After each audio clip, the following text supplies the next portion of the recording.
before anything can actually change in the country as a whole, it doesn't start from the president and work its way down.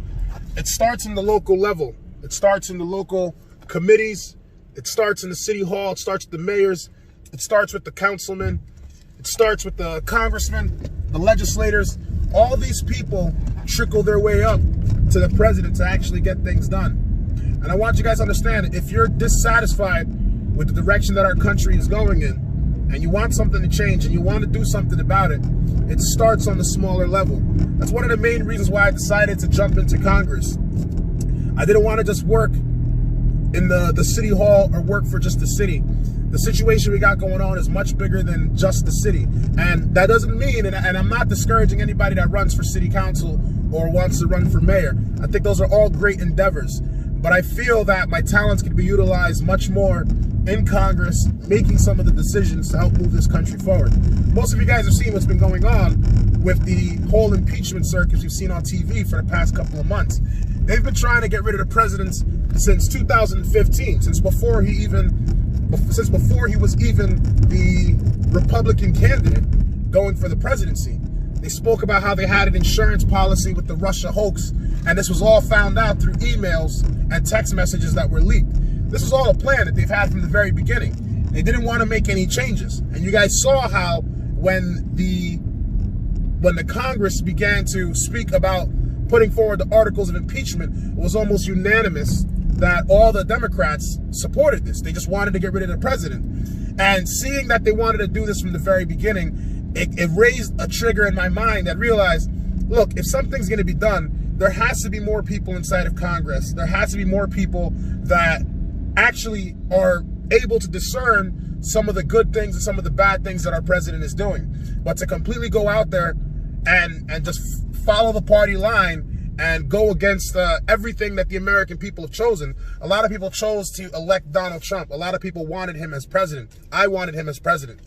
You know, I personally did not see anything wrong with the phone call that he made to the Ukraine. We all know that the Russia hoax was completely fake. It was based on a dossier that was given by by Steele. I believe his name is James Steele. You know, MI6, a former MI6 agent that created his dossier, spreading all this information, stating that he was working with the Russian government to try and steal the election in 2016. You know, the FBI went and they did their investigations, and Mueller came to the conclusion, and he was someone who was completely against Donald Trump and wanted to have him out of office. He went, he did this investigation, and they were forced to come to the truth that there was no hoax. I mean, there was no collusion. There was no president working with the Russians, and they were forced to admit that this just simply is not true. And even with seeing that, the Democrats and the left have still chosen to move forward with trying to get rid of this president. Now, knowing that they've been trying to do this from the very beginning, you got to ask yourself, are they really trying to move the country forward? Are they really trying to push it in the right direction? What policies have they come up with to try and fix the economy? What policies have they come up with to try and deal with the situations we have overseas with foreign policy? They're not speaking about any of these kinds of things. The only thing that they're all unanimously for is getting rid of the president. And at the end of the day, you got to ask yourself, how does that benefit the country? At the end of the day, whether you like the president or not, it's like if we're all in a bus and we're driving in one direction and the president's driving the bus, and then everybody in the back is trying to grab the steering wheel and crash the bus because they don't like the driver. What we have to understand is we're all in this same boat. We're all in the same bus. We're all going in that same exact direction. To want the president to fail means you want the country to fail. You know, and that's not good logic. If you have rational reasons to demonstrate why this person should not be in office, then we'll move forward with that. And there wasn't any. We had the whole entire Senate hearing where we didn't see anything substantial. They had a whistleblower that gave them all this information, and all the information that was given by this whistleblower was third-party information. None of these people were actually there during the time the phone call was made. And this supposed whistleblower, they refused to reveal who this whistleblower is. If you're going to make an allegation against the president and state that the president is working against the American people, would it not make sense for you to reveal who this person is and verify whether these statements are actually true? The Democrats did not want to do this, and they refused to do this. So you have to ask yourself, was all of this real? Was all of this set up from the very beginning? And we know at this point that it absolutely was set up from the very beginning. So myself, I'm choosing to run into Congress because I feel that if I'm in there, I'm able to make the discernment and make the decisions necessary to actually move the country forward. I could care less who the president is at the end of the day, whether it's Donald Trump or Joe Blow from up the block. So long as you're doing what needs to be done, you're following through on all the things you said you're gonna do, and you're not committing any crimes, and you're trying to get this country on the right track, I'm going to support that person.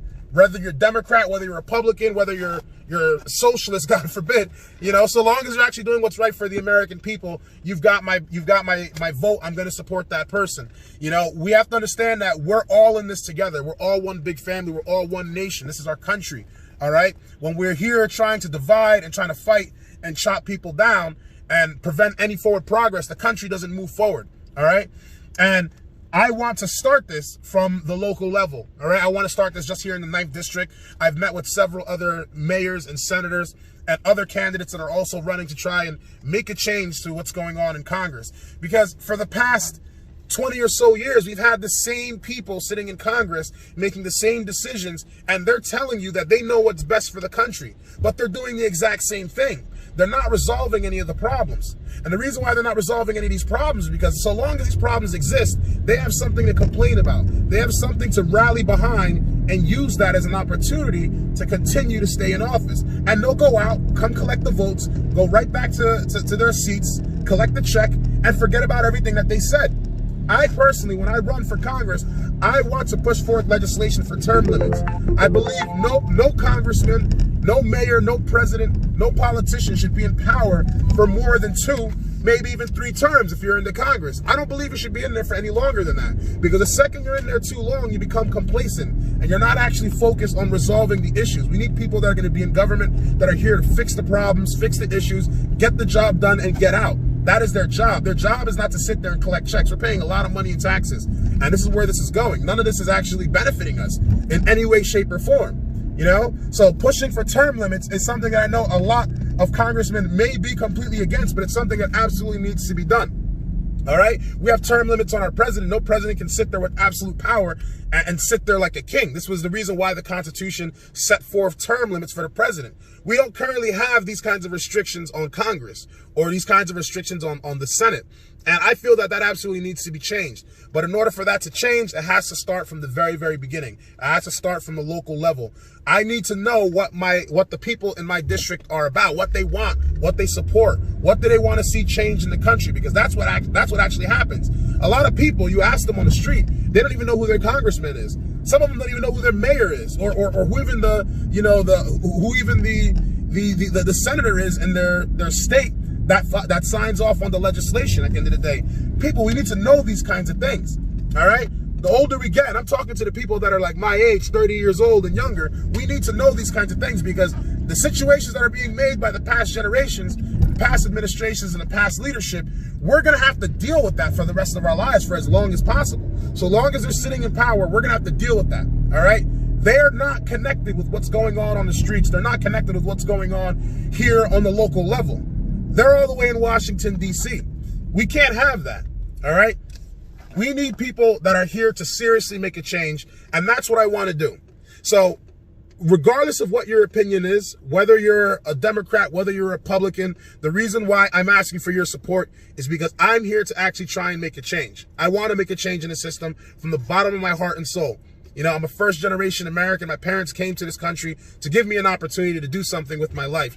I don't want to sit here and just be another regular guy and watch the world pass me by. There's no reason why anybody should be sitting here working their butts off at multiple jobs, paying ridiculous taxes, especially here in the state of New Jersey, for roads with potholes. I just ran into like 7 potholes here, you know, on my way to work right now.